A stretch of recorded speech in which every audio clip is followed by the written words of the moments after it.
I might be stuck in this position forever. A person my size was not meant to be in this shape. What's up? Welcome to Pros with Peter. I'm Peter. Today, we're gonna be brewing something a little bit different. It's a banana-y wheat ale? The reason I'm brewing this beer is because I did a video on Lutra. I can link to that above. And while I was shopping for Omega Yeast, I saw this Bananza yeast, Bananza, and it's a hef strain that is incapable of producing those clove esters, so it's all banana, and that really spoke to me because I'm kind of a weirdo and love banana flavor and banana candy, and I thought, could I use that to make a really great wheat beer that is kind of banana-y? I'm going to be pairing it with cashmere hops, which are supposed to give me good tropical fruit notes like pineapple and coconut, and I'm going to be doing a bunch of late hopping and not a lot of early hopping, so I don't get a very bitter beer, but I do get a very smelly, fruit forward, delicious, kind of hazy, wheat, hoppy, pale, hef ale. I'm gonna start with about 8.5 gallons of reverse osmosis filtered water. We're gonna bring it up to our strike temperature of about 162. Okay, so as we come up to strike temperature, I'm gonna add my water agents. This beer, since I want it to be a bit hazy, a little bit juicier, nice rounded out mouthfeel, I'm adding a little more calcium chloride than gypsum. To be exact, 8 grams calcium chloride, 4 grams of gypsum. Okay, so we just hit 162 degrees. So I cut the heat. We're gonna add the bag, add our grains, and let it sit for about a half hour. So I've got another really simple grain bill. It's almost 50-50 American Pilsner and white wheat malt with 2% acidulated malt in there. So it's 6 pounds of American Pilsner, 6 pounds of white wheat malt, and 4 ounces of acidulated malt to lower my mash pH and hopefully increase efficiency. All right, it has been 30 minutes of our mash rest. I'm gonna take off the lid, see where we ended up temperature-wise, and get the grains out of here so we can bring it up to a boil. It's a hot day, I doubt we lost very much temperature. 151.5, that's great. It's too hot out. It's lautering time. All right, let's do it. Ellie, will you help me? Oh, I should get my gloves. All right, let it get a little lighter and then you can step in. I see where your head's at. It's not that heavy. Puts on gloves slowly. Wow. Ooh, check out all that juicy work. All right, that's probably good. All right, time to kick back on the heat and get ourselves up to a boil. While that process is happening, I'm gonna take a sample and collect our pre-boil gravity to see how our efficiency was, how many sugars we converted, and what our potential alcohol is after we boil. Sweet, it's like 10:43.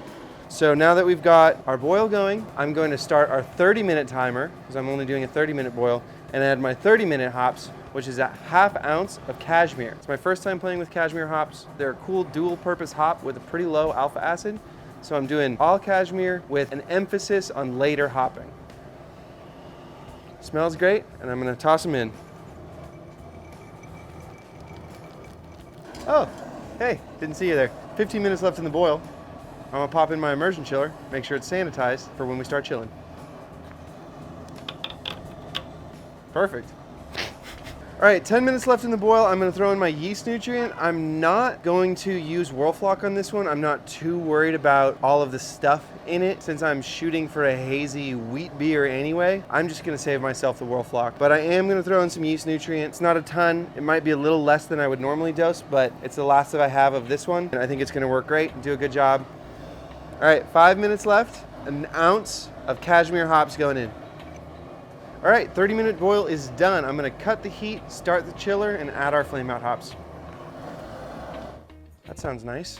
All right, I'm gonna stir this. I wanna start at 68 and let it free rise to 72 to 75 as it ferments. So I'll probably up the temperature of the fridge a little bit. If we can get it down to 68 by yeast pitch, that's ideal. Keep this sanitized.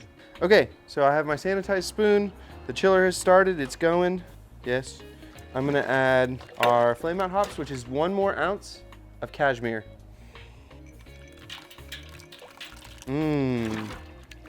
Smells good. All right, so we're about 73 degrees. That's gonna be good enough for me. Otherwise, we're just gonna be wasting water. So I'm gonna turn off the water, take out the immersion chiller, stir it up a little bit so that we can get our trube dam to work. So hopefully all of our gunk will collect in the middle and we'll transfer to the fermenter. All right, we're letting this settle for a couple minutes after I stirred it up. And I'm making sure that our fermenter is super well sanitized. All right, we've got our sanitized transfer line and our sanitized fermenter. And let me sanitize the end of this. Sanitizing here. Before I start, I always make sure that my spigot is off so I don't start dumping beer out the bottom. And we're going. All right, and I'm gonna steal a sample for our original gravity reading. Don't need much because of that refractometer. Even just that much should be plenty. All right, now I'm sanitizing my yeast packet. I'm gonna aerate my wort, and then we're gonna pitch our yeast. Here. And 60 seconds of shaking. Now it's yeasty time. Bananza, 1 packet, no starter. We're pitching at, this is reading between, it's about 72. Little high, but it'll cool down a little bit in the fermentation chamber, and then it'll start to ramp itself up as fermentation kicks off.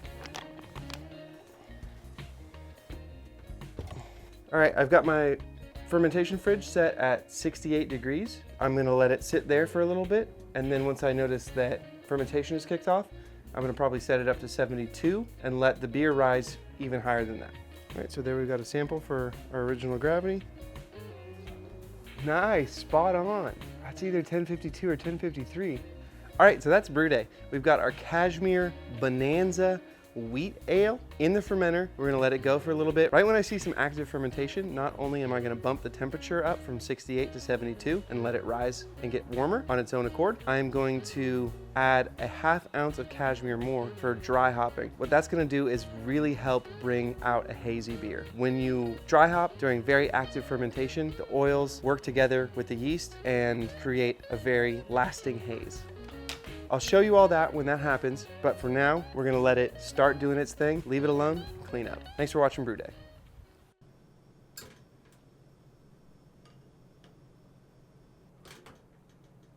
Ooh, and it spills. Wow, look at that. All right, so this is our final product. It has been 13 days since we brewed this beer, so pretty quick turnaround. What I did while it was fermenting was I had my fridge at 68 and I let it rise on its own, whatever temperature it wanted to be at. It got up to about 75 with some pretty vigorous fermentation. It did lag for about a day. I probably could have done a starter and it would have started up more quickly. It was really ripping by day 2. So on day 2, I added a ½ ounce of cashmere for a biotransformation dry hop, which is just something that I think helps increase haziness of beer. We've also got a lot of protein and all that wheat in there. Definitely came out hazy. And then once fermentation was done, I did another dry hop for only 48 hours, 2 ounces of cashmere, and then I crashed the beer, aka turned the temperature down, for 48 hours as well before I kegged it. And then I did my regular force carbonation process. I can link to that video above. It's only been on tap for about a day, but it's already looking pretty good. I think that the carbonation will settle and become a little more even over the next couple days, but I was eager to drink it, try it, and share it with you guys. First of all, I wanted to point out the appearance. It's a gorgeous hazy pale yellow. Really like what it came out looking like. The aesthetic of this beer is tops. I'm super happy. It's got good head retention too, which I think will only get better as the carbonation evens out a little bit. Really nice foam, really nice color. Definitely very happy with how that came out, especially with going for a banana kind of beer, hoppy banana. I'm stoked on this. All right, let's get to flavor and aroma. It smells stone fruity, doesn't smell banana-y. Maybe I'm picking up banana. Maybe it's biased. I don't know. Maybe I want to pick up banana, but it's not heavy banana. I don't think that it's supposed to be, but maybe I was hoping for it. Yeah, I get stone fruit. I get a lot of like sweet fruit, maybe nectarines, peaches kind of thing. Maybe that's a cop-out. That's just like a hop aroma classic for some of these new age hops, but it smells good. I'm thinking that I went pretty heavy on the dry hop. If I really wanted to bring out the banana flavor, I probably could have gone lower on the dry hop. But I wanted a hoppy wheat ale that was banana-y. And I also was excited about those cashmere hops. I think it smells great. I'm really into it. And I cannot get over that color. Woo! All right, let's give it a taste. The carbonation does need to even out a little bit, but it tastes really nice.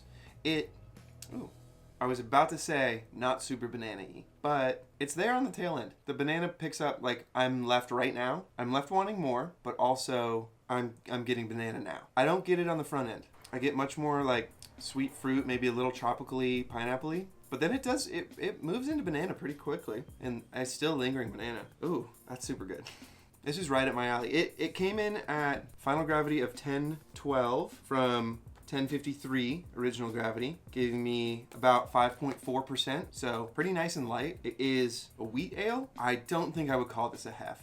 I don't even think I would call it a hoppy Hefeweizen. It is not reminiscent of a hef. It's basically a hoppy American wheat ale, and I like that a lot. I'm super into it. I may want to try a hef with this yeast and see if I can get a really banana-y hef, because I think the fermentation schedule was great. It started at about 68, it rose to about 75 on its own, let it ride at about 70. It seemed like it was maintaining the proper temperatures the whole time, hopefully maximizing the banana flavors, but I probably masked it a little bit with all the hop. I mean, it's good.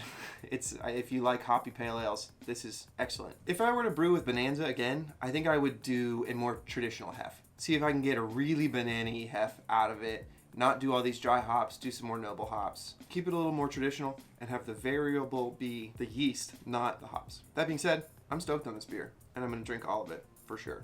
So, I'm not worried about it. I am going to start researching and planning a banana beer. But for now, if you want to see me do some other brew days, check out the rest of my channel. Thank you so much for watching. Prost.